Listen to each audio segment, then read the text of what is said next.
Hello, আসসালামু আলাইকুম। আজকে আমি একটা নুডলস বানাবো।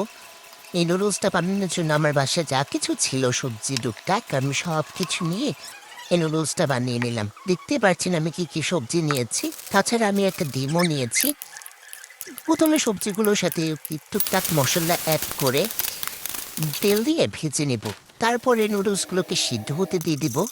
সিদ্ধ হওয়ার পর ডিমটাকে ফেটে ডিমের মধ্যে কিছু মসলা-টসলা এড করে তারপরে এর মধ্যে সস দিয়ে দিলাম। তারপরে ম্যাগি মসলা যেটা ম্যাজিক মসলা বলি আমরা সেটাও দিয়ে দিয়েছি। তারপর নাড়াচাড়া করে নুডলসটা বসাবো। এরই মাঝখানে আমি নুডলসটার সাথে যেসব ভেজে রাখা সবজি এবং সস যেই সব আইটেম আপনারা ইউজ করতে চান সবগুলো একসাথে মিক্স করে নিব।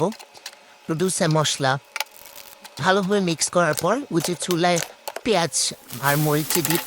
এরপর সবগুলো ভালোভাবে চুলায় দিয়ে লো আঁচে নুডলসটাকে ভেজে ধনিয়া পাতা দিয়ে সার্ভ করে নিলেই কিন্তু আমাদের রেডি হয়ে যাবে পারফেক্ট নুডলস। আপনারা বাসায় একবার হলেও ট্রাই করবেন অ্যান্ড এটা খেতে অনেক মজা যেমন দেখতে।